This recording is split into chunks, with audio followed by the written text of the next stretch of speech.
This conference will now be recorded.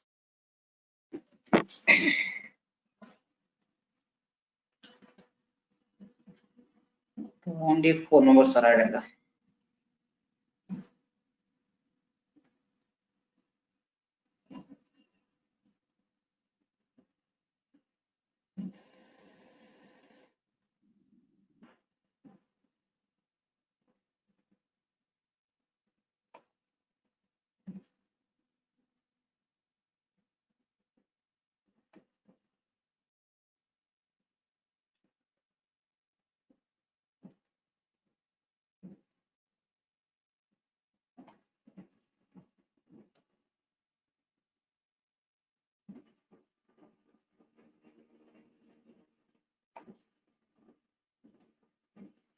Okay, students, we will start the class. So today I'm going to give overview on power system operation control. So it is some bit related to the power system analysis what you studied in previous semester, right? So in this, what is the main importance of this subject means here you should know that how to control the a power plant to support to give the to deliver the power to the load. It means that if the load is suddenly increased or decreased, what we have to do in the generation station, how we can control the power, like that we can study about in this subject. See, what is the importance of this subject means in this subject you are going to study about how the operation is going to know that and what is how we can control the power generation. So that is the thing you are going to know in this subject.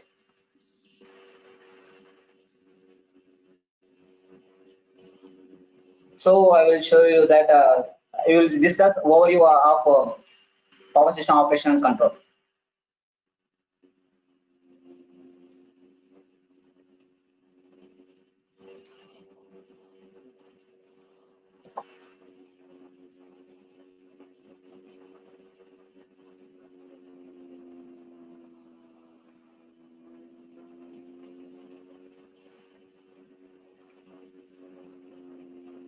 Right? Have you all clear my voice?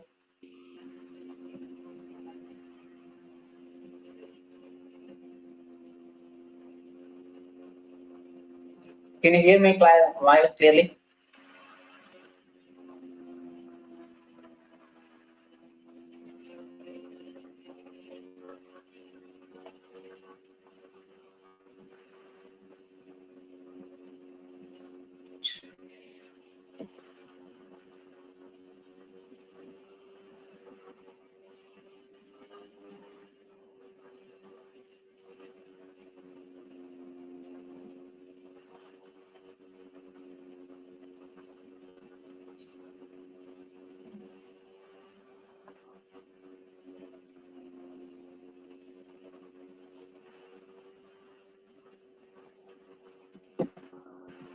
Right.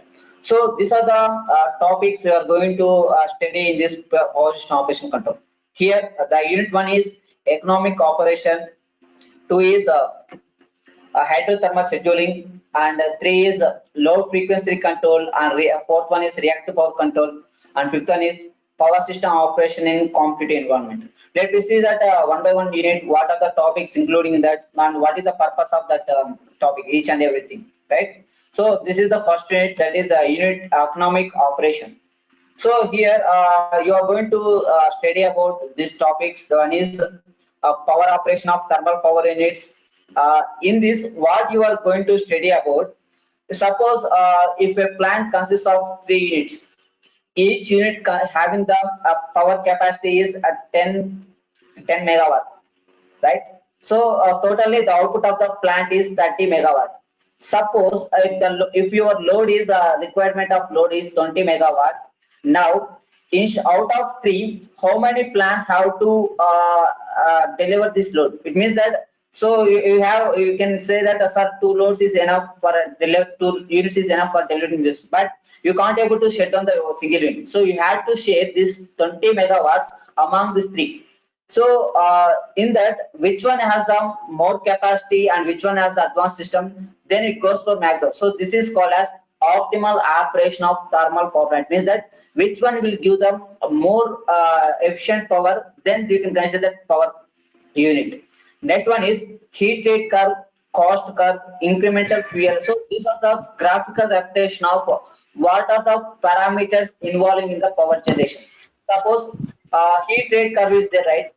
So heat rate curve, uh, how, how much of how much of temperature is used to boil the water, and how much of steam will come, like that we can say that. So next one is optimal generation, that is a cost curve. So cost curve in the sense, what is the fuel cost and what we obtain the economical, that is benefits, that is profit, like that. So that is the cost curve we can obtain here. Next one is incremental fuel and production cost. Suppose if you purchase the fuel is 100 rupees, and if after generation the power you are selling the power with the cost of 120 rupees, and the difference it shows that this cost, that is incremental fuel and production cost, shows these differences. These differences can be represented in the form of graphical way. Next one is input output cash. It means that how much of input you are giving the generation of output, after the losses how much of you are getting the output. So these are the graphs you can obtain the what are the parameters are involving in that thermal power plant. Next one is optimum generation of line losses with including and without not including the loss. It means that suppose I already said that if you are generating the power, right? So there is some losses like mechanical losses, electrical, that is eddy current losses, iron losses. So in that, so you are calculating the power in two ways. One is neglected losses, including losses. So it means that based on this, you can get clarity about how much of power is wasted after generation of the power, right? So that's why we are using these two methodologies. One is line losses neglected and line losses included. So after knowing this, you can get clarity on that how much of power is delivering the load, how much of power is wasting while delivering the load. Next one is loss coefficients. So here there are certain coefficients are there in that each parameter shares that certain parameter. Like suppose in boiler the steam will be losses. So if the steam is losses, the turbine should not make to run the generator. So that is the one of the loss component including the boiler. And the next different types of components, that is eddy current losses. So these are the loss coefficients we can calculate. So based on these loss coefficients, we can finally calculate that how much of power should be lost while generating the load. Next one is general transmission line loss formula. While delivering the load through the transmission line, at the starting that you can calculate that how much of power is wasted while generating the power. After that, how much of power you had to step down to transmit the transmission lines. So this is the first unit economic operation, in the sense how to generate the power with low cost. What are the methods? What are the remedies we have to follow that? So that should be mentioned. That should be mentioned in the unit one. And in this unit, the most important question is this one. One is optimal generation allocation with neglected losses and include losses. So these two are derivation part, and based on this topic, you will get the problems also. And these two topics are important for your competitive exams. Suppose if you consider the gate exam, the most probably two questions will come from these topics, two topics. So how they will get how they will ask them is, suppose the load is required so and so megawatts. We have two units in the power plant with capacity. So what is the load sharing among these two with including losses and negative? So you have to calculate that. Suppose what is the sharing of power generation 1 and power generation 2. So this type of problems they will ask in the competitive exams. So in first unit, these two are very important topics. Now we will go for second unit.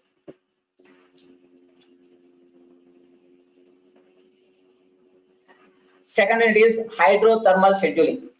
So what is the main of hydrothermal scheduling? So the name itself indicates that the power generation is correlated to the hydro power plant as well as thermal power plant. Already you guys are know that which one is base load power plant and which one is load power plant. In that, when compared to hydro and thermal, both are totally different. Why? Because the hydro power plant it depends on them how much of water is available on the reservoir, and thermal is it depends on the how much of fuel is available on the station. So based on that, we can generate the power by using these two. In that, suppose if the load is having these two power plants. So here I'm saying that I can say PG1 is a hydro power plant and PG2 is a thermal power plant. In that, the generating capacity should be different and maintaining capacity is different, and initially cost. So economical point of view, cost is totally different among these two, right? So in these two, so which plant is considered for deliver the load? So which plant is considered to reduce the cost? So that is the scheduling is called. Suppose one day it is categorized into three schedules from morning 6 to 12, 12 to 6, and 6 to early morning. So in these three intervals, which power plant should be capable to deliver the load with low cost? Suppose both are possible or single, so like that they can schedule that. So that is called as hydrothermal scheduling. So among these two, which one is preferable for delivering the load? So here they are considering that cost and storage of availability of fuel and what is the maximum demand of the load, like that they are considering that. So that is the first point. Optimal scheduling of hydrothermal system. Optimal means better way. So how we can schedule it in better way? So it is a derivation part. Next one is hydroelectric power plant models scheduling problems. So power plant modeling is already this question is belongs to them. We have, if they ask question like this means you have to draw the hydro power plant, and then you have to explain about each and every part in the hydro power plant. Let me see that.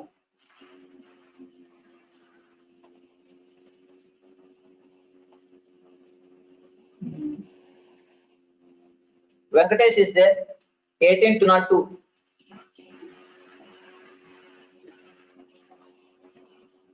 చెప్పండి sir. What are the components having in hydrothermal plant? Can you say that? Any two? Sir నేను ఇప్పుడు join అయ్యా sir. What are the hydrothermal plant లో ఏమేమి ఉంటాయి? From top to bottom. చెప్పండి sir. లో ఏమేమి ఉంటాయి? Parts. What is the parts of hydrothermal plant? Tank stove, tank like that. Right? Say if you have distance, just a chart here. So you can say answer like a message. So next topic is so after that we have to model in the turbine. So it means that so already you guys know that in control system, so mechanical representation, transmission representation, like that. So in this unit you are going to design the one turbine unit. So it means that what is the speed of turbine, or it should be rotated to run the generator based on our requirement of power. So you had model in the turbine, and it is also a derivation part. And after this you are going to design one model, that is block diagram. It should be like this. I will draw this. So this is the trans function of turbine, and here the steam will become, and the output is speed, and this speed is going to the generator. So this model you have to design that. So that is the modeling of turbine, and it is the first order derivation. In this topic you are going to the derive the first order equation. After that you have to make the block diagram for this model. Next one is modeling of governor. So modeling of governor means it is a combination of turbine and generator. So governor, what is the meaning of governing means controlling. So by using the turbine, how we can control the generator.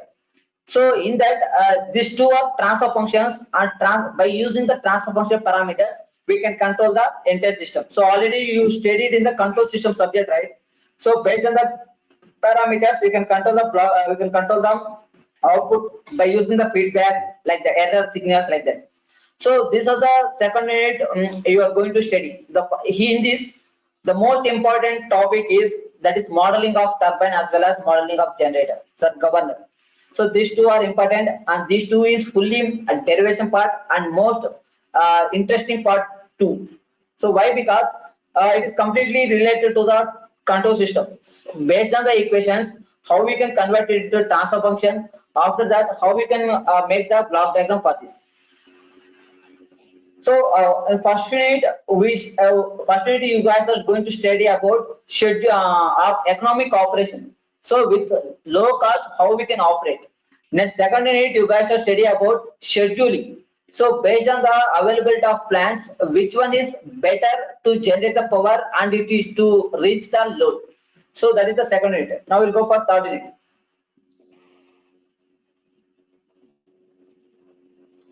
So the third unit is low frequency control.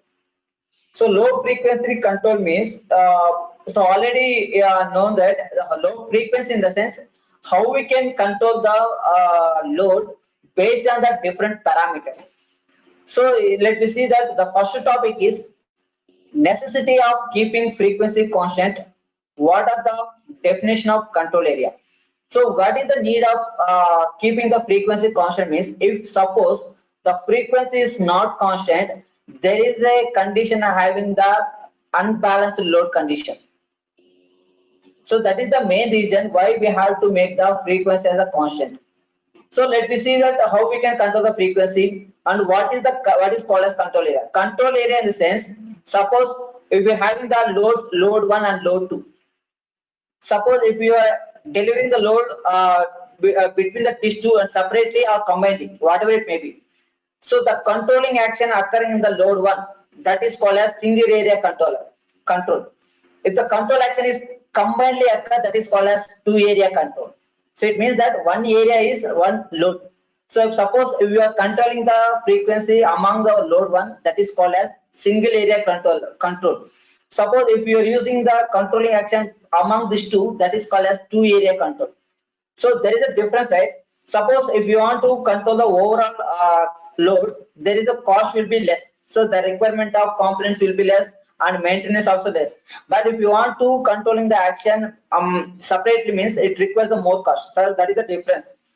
Next one is uh, steady state analysis. Steady state analysis in the sense, we are not including the any losses, any disturbances. So just we are finding that how we can control the particular load. So that we go for in a single area controller. After that, we have to derive the equation. Based on the equations, we can make the transfer function by using output by input. After that, we can make the block diagram by knowing that input and plant and output. So you will get the block diagram. After that, steady state analysis. Suppose I will say one thing. So here there is a one block diagram here. So this is your plant, and you are getting output here. And this block diagram is controlled by the two parameters. Suppose this is power and voltage. So the two parameters are acting each other. So that is the condition 1. Suppose one parameter is 0 and one parameter is acting alone. So that is the case 2. Similarly, this will be 0 and this will be acting. That is case 3. So these are the analysis we have to do here. That is called as steady state analysis. So analysis in the sense, before going to the real-time applications, we should have to analyze that system by different ways. So then only we can get that clarity on that particular model. So how it will be work depends on the different conditions. Next one is dynamic response. Suppose these two parameters are controlling by manually. So this is steady state analysis is naturally, and it is manually. So how we can so here also two cases. One is controlled case, uncontrolled case. So we are going to derive that. So it is completely block diagram representation. And next one is, so this is about, this is up to this, it is belongs to the single area system. Now low frequency control of two area systems like uncontrolled case and controlled case. So if you know, if you well about this topic, you can usually derive the derivation for this. Why? Because you are deriving here only one area. So again in this topic you are going to 1 plus 1. So you are going to add one more load. So that is called as two area system. Next one is tile and bias control. So what is the meaning of tile and bias control means? So you know the operation for the two plants. So whether the two plants are connected parallel, working in parallel or series. Suppose if the two plants are connected in the two loads are connected in series, that is called as tile and bias control. In that, how we can control the so suppose there is a two plants.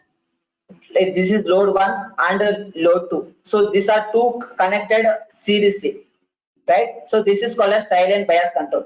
Now in that, by using this load, how we can control this load? So it means that suppose the total area needs 20 megawatts as a load. Suppose here it will obtain 15 megawatts and here it will obtain 5 megawatts. So this is the requirement of load. So once upon a time, so sometimes there is a difference in the load. Suppose sometimes it needs 10 megawatts, sometimes it needs 10 megawatts. At that time, how we can control the load sharing? So that controlling action done by the proposer, that is PI controller. So here also you can derive the equation by using the block diagram representation. Next is steady state response. So steady state response is that after designing of block diagram, what is the output you are getting here? So based on this graph, you can say that what is the response of a particular load control. Next one is low frequency control and economics dispatch control. So low frequency control in the sense, if you want to control the load, what is the economical criteria should be adding on there? So that is the main thing you are going to study about. So this is the unit 3. Here fully you are going to derive the block diagram for controlling area, that is loads. Now we go for unit 4.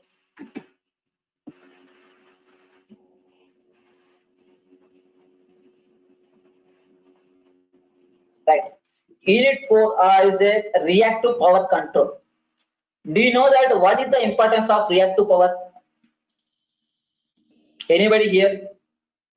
What is the importance of reactive power control?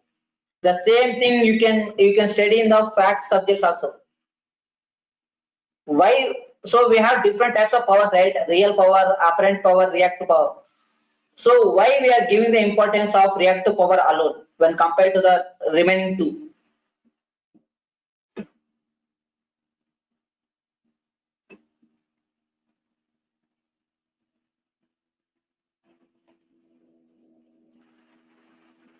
Satish, Sir. what is the importance of reactive power? So why Yes. why we are requiring the reactive power control? So clear, sir. Right. Okay. Next, anybody? Right, I will say that. So what is the main intention of reactive power control means? Suppose let me see that. So you know the transmission lines are traveling in the environment condition, right? So this transmission line should be affected by the temperature, thunderstorm, lightning strokes, whatever it may be. So it should be affected by all environmental defects, right? So when the suppose when the lightning strokes stroke acting on this transformer, so what will happen? The voltage level should be increased drastically. So at that time, we are in transmission line, we are placing that compensating devices. So like capacitors, inductors. What is the intention of this devices means? So this is called as fax device under. So fax device means flexible AC transmission system. It means that the power transmitted should be in flexible way. So what is the main intention of this type of devices we are using in the transmission line is the main reason is reactive power control. So what is the need of reactive power control means to stabilize the voltage level. Suppose in this transmission line there is a 130 kV is flowing there, right? If the suddenly load decreases, so what will happen? There is a over voltage condition will be occur. At that time, if the overloading will be occur means remaining load should be get affected. So to reduce this effect, we are using that some fast devices, and this device is used to control the reactive power. So we know that the power is equals to P plus JQ, right? So in that the how much of power is going to deliver purely means that is completely depends on the reactive power only. So not real power. So if you control the reactive power, then only you can deliver the pure amount of load. So that's why our electrical engineers are going to analyze that how the controlling of reactive power in transmission lines. So this is the major condition occurring in the transmission line, that is reactive power control. Now reactive power compensation transmission system. So how we can compensating is nothing but a stabilization. So there is no deviation in the input and output. So that is called as compensation. So for compensation of reactive power, we can use different type of devices. One is thyristor control rectifier, thyristor control capacitor. Like that. We have different types of devices. So we will see then. We're going to explain about fourth unit. The same topics you can see in the fact device also. So the entire fact device is related to this reactive power control. Next, load compensation. So load compensation already. So until now we seen that generation compensation, right? It means that in availability of plants, which one is acting and which one is not acting. So like that, we now we have to compensate the load. It means that based on the load, based on the output, what is the load we have to on. Suppose let me see in domestic areas. So in domestic areas, based on the time intervals, we are facing different load conditions. Suppose in the morning time there is no street lights and traffic light like that, and night time we have. So there is a deviation in the condition, right? So that is called as load compensation. It means that based on the load, how much of power we have to deliver. So that is called as scheduling. So scheduling or load compensation. Next, specification of load compensator. So load compensator is a device, and this device అంటే particular application కి ఎలా specification మనం allowance చేయాలో ఇక్కడ చూసాం అన్నమాట. Next one is uncompensated and compensated transmission lines. So here we are analyzing that without fax devices how the transmission line will be performing, same time with fax devices how the transmission lines will be performing in the condition of shunt and series. Suppose if you are using this type of device, this is called as shunt compensation. If you are connecting like the series to the transmission line, it is called as series compensation. So what is the difference between these two means? Suppose if you want to control the voltage, at that time you are going to use that shunt compensation.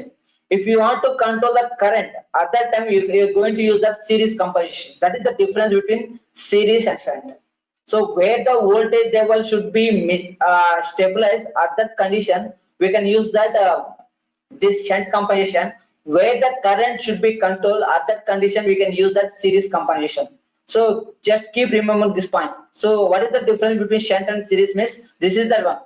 So based on the parameters requirement, we go for both difference.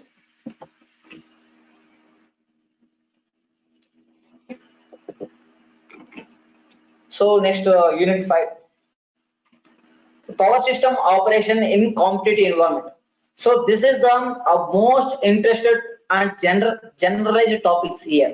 So it is completely not related to our subject. So it is like a management subject. So why I'm saying is, if you see these topics, that is the introduction. So the power system operation in competitive environment. So by title itself, you can get that idea. So it is completely belongs to the marketing. So what are the topics including in this unit and what are the information you're getting? This means suppose in present scenario there are different private generating units that came, right? So like wind power plant, solar power plant, these are all power plant belongs to the private sectors. In the private sectors, what they are going to do means, so they are selling their power with low cost based on the customer levels. So in that how they can attract the customers based on the electricity prices, and how they can give the accuracy of power, like that depends on that they are maintaining that power plants. So let me see that topic wise. So introduction in the sense, what are the competitive environment occurring in the power system operation? It means that how the marketing is going on in the society, so between that the power sectors. And restructuring models. So restructuring models means, suppose a plant is already is there. If you want to, if suppose this is a new plant, this is a old plant. If you want to develop this plant, you have to restructure it. So this is the new one. So if you are to restructuring this model, so if you want to restructuring the old power plant to the new, what are the differences we have to make? So suppose if there is a generator, so that is old one. So the new generator we have to attach that, and different types of parameters and different types of devices. So we have to restructuring that old plant. So for restructuring that, how much of cost it will be take? Otherwise, if you want to establish a new power plant, what is the cost?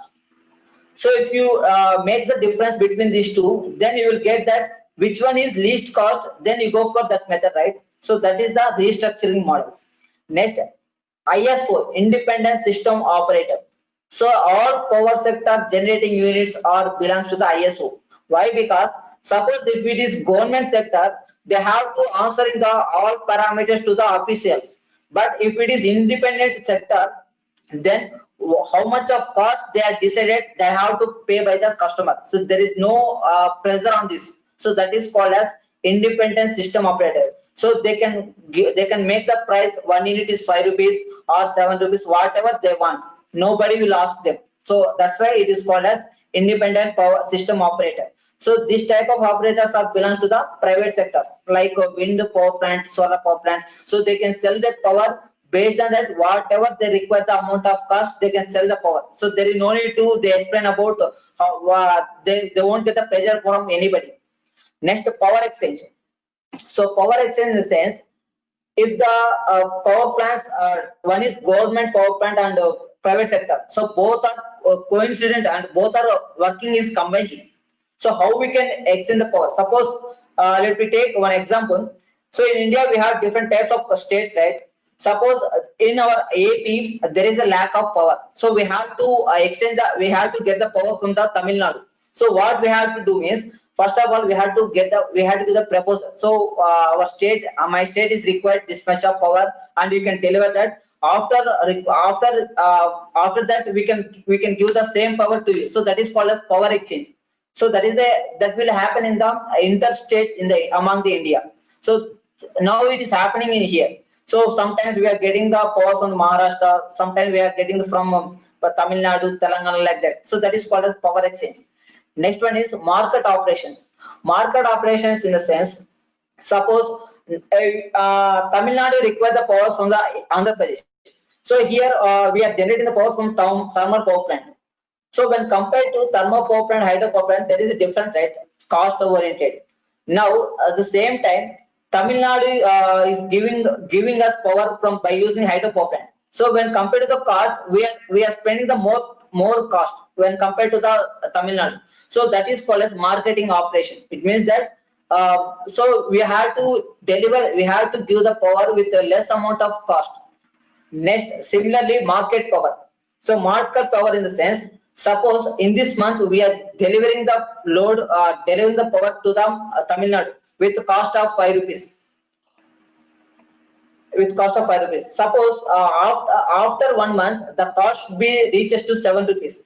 So at that time they have to when they will deliver the load, we have to pay the 7 rupees. So it means that we are losing that 2 rupees per unit. So that is called as that is the difference between the changing cost and standard cost. So if it is standard cost means we have to pay the only 5 rupees. There is no need to worry about increasing cost. Next one is transmission pricing. So transmission pricing means so it is also one of the major role acting on this condition. Suppose it should be depends on the how much of distance it is traveling the transmission lines.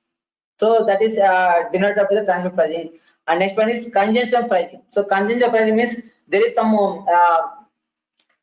really there is some modification, there is a less cost occurring in this congestion pricing. Suppose we are requiring the more power from the other state, they are giving the concession from the cost. So that is called as how much of congestion they are giving. So based on that, suppose if we are not giving the congestion, we go for another way.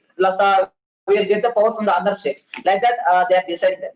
Next one is management of inter-zonal and intra-zonal congestion. So what is the meaning of inter and intra means? Inter means among the states. Intra means within the state. So that is the meaning of inter and intra. So inter means so the power exchange between the states in India, and intra means the power exchange in the districts in the state. So that is the difference between inter and intra. So how we can manage the power deliberation. Next one is electricity price volatility, electricity price indexes. So it is a statistics way. So suppose in 2001, what is the cost of power for 1 unit? In 2010, what is the cost? What is the reason for increasing this cost? Like that, we have to test. We have to tabulation of the all parameters. Next one is challenges to electricity pricing. Suppose if they are fixing the cost for the 1 unit of power. So what are the challenges they have? They have to, the first one is they have to satisfy the customers. Suppose today 1 unit power is 5 rupees. So tomorrow suddenly they increase them 8 rupees means they definitely get opposition from the customers. So why you are suddenly increased like that? So that is the challenge, the first challenge. And how they can rectify means they have to convince the customers. So what is the reasons are going on here, and how the generating are occurring, and how much of cost they are keeping to generate the power. They have to explain about that to the customers. Then only the customers will buy their power. So that is called as challenges to electricity pricing. So if they want to pricing that particular 1 unit for power, they have to face different challenges. Next one is construction of forward price curves. It means that this is the graphical representation. So I already said that different years, suppose in 2001, 2002. So based on the years, what is the cost should be keep on going to increase. And the next one is short-term price forecasting. Short-term price forecasting means based on the demand condition, they were pricing the cost. Suppose in summer season, they require more load. Why? Because we have to pump the agriculture. There is a something we have to do, right? So at that time, they will increase the 3 months. They will increase the cost. After that, they will maintain the same cost. That is called as short-term price forecasting. And these are the 5 units you are going to study in the power system operation and control. After that, I already said, right, you have to download this app, that is Google Classroom. So what is the importance of this means? If I share any material, you can get it from here. So I'm going to send every material, that is lecture notes and 2 marks, previous course, or whatever it may be, I'm going to send here. So then only you can access from this app, you can get that. So why? Because if I send through the WhatsApp or email, there is a data loss will be there. So right. So that's right. So this is the looking of app, that is Classroom. If you open this, the folders like this. So here, this is your folder, that is Power System Operation Control, and it is the lecture notes. And after clicking on this, you will get like this.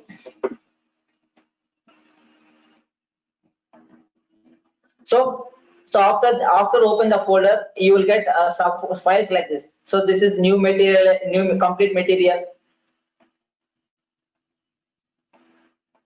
and 15 unit, 4th unit, 3rd unit, 2nd unit, 1st unit. So and all materials are including here. So I will send you access code. By using access code, you can get all files here.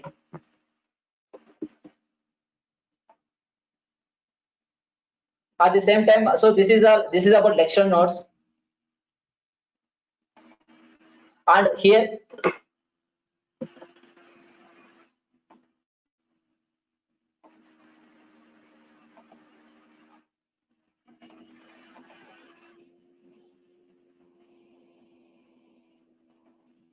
so here you can get that previous question papers.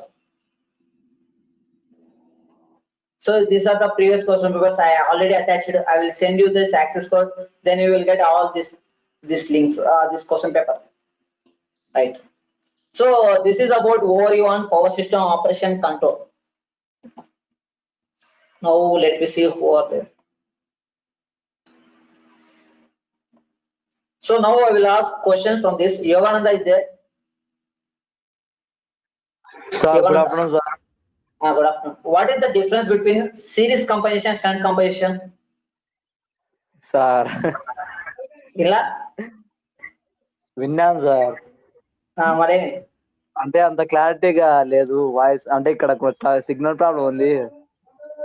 Right. అదే anybody? So just you can send the message. What is the difference between right regulation of voltage? Anybody? Next. What is the difference between series compensation and shunt compensation? So you can give answer through the chat box. Even it is wrong, no problem. So you have to explain your decision. What is the difference controlling voltage shunt, right? What about series? What for series?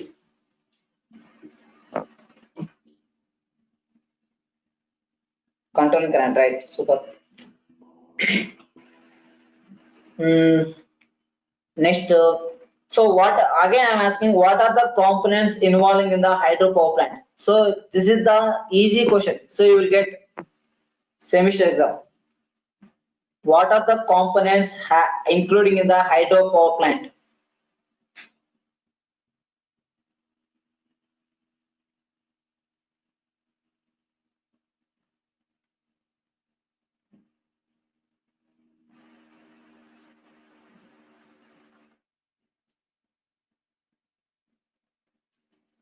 Right.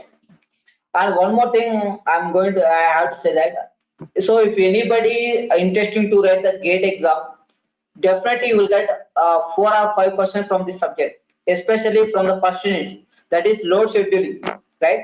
So among the power generation plants, what are the scheduling, what is the sharing of load? That is load sharing is called, it is called as load sharing. So based on the topic, you will get the questions from them. Right. So what are the major problems facing in the hydro power plant? What are the major problems facing in the hydro power plant?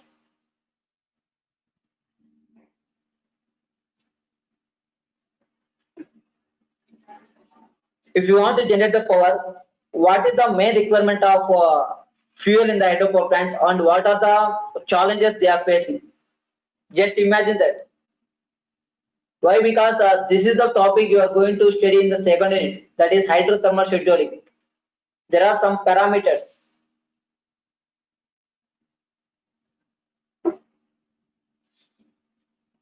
So what about remaining?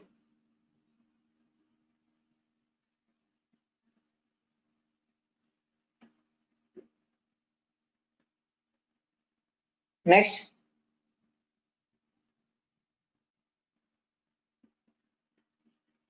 But nobody is saying the main reason.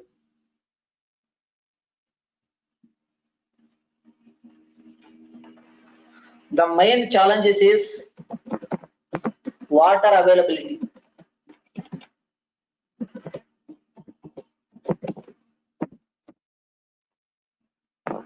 So if the water is available, then only they can generate the power, right?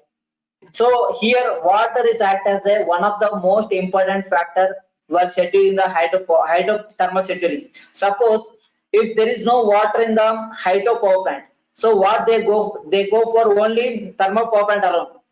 Similarly, if there is not availability of coal, they go for hydro power plant. So that's why in present scenario, the power generation units are commonly working.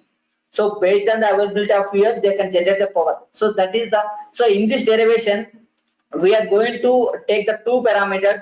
One is water availability, and one is how much of water will be flowing to the flow to the dam, and how much of water is flow from the dam. So these are the three parameters we are considering in the hydro power plant. At the same time, thermal power plant. One is coal availability. After that, what is the temperature coefficient of coal, and how much of coal should be make the temperature. So these are the six parameters are using to derive the hydrothermal scheduling derivation. So just keep remembering this and all. Next,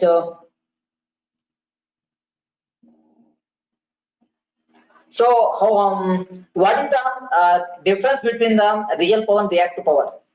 So I already said that fourth unit is completely belongs to the reactive power combination. So what is the difference between real and reactive? So you can say in formula itself.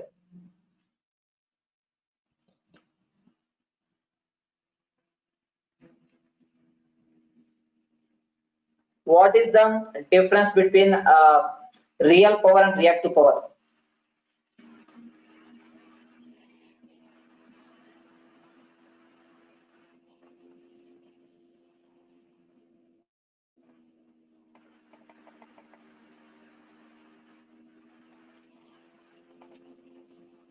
Pawan is there? Sir, All right. What is the difference between real and reactive power? real power is the product of voltage and current. Reactive power is the product of voltage and current and the sine angle between them. What is the phase angle between the real power? Cos pi or sin pi? Cos. Cos pi, right. So that is the difference. So real power is P is equals to VI cos pi, and reactive power is P is equals to VA sin pi. So right, why we are using reactive power means, so here all parameters in the sinusoidal waveform. It means that from it should start from the zero, again maximum comes to zero. So that's why uh, we are going to compensate the reactive power. So that is the main reason. Why? Because all electrical parameters like power, voltage, frequency, current, whatever it may be, it all should be in the sinusoidal waveform. So which power is having sinusoidal waveform? Reactive power, right? So that's why we have to compensate the reactive power. Then only we will get the quality of power from the to the load. So that is the reason they are considering the reactive power. And reactive power compensation is majorly required by the device, and device consists of two devices. One is capacitor and inductor. So here we called as inductor as a reactor. So capacitor and reactor. So these two devices are used to compensate the reactive power in the transmission lines, right? So while going to this topic, I will explain about what are the different types of compensating devices, how will be internal structure, and what are the components included. See, suppose if I say TCS, that is thyristor control, TS, thyristor switched capacitor. So the name itself indicates that in this device there is only capacitors, and by using these capacitors we can control the reactive power. Thyristor switched capacitor. So it means that suppose there are 5 capacitors are there.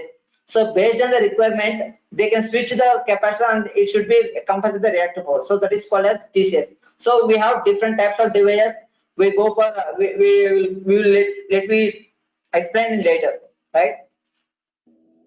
Right. So in this already you seen this 5 units, right? There is any new topic in that? So a new topic in sense, you if you don't know anything about that, there is any topic is there?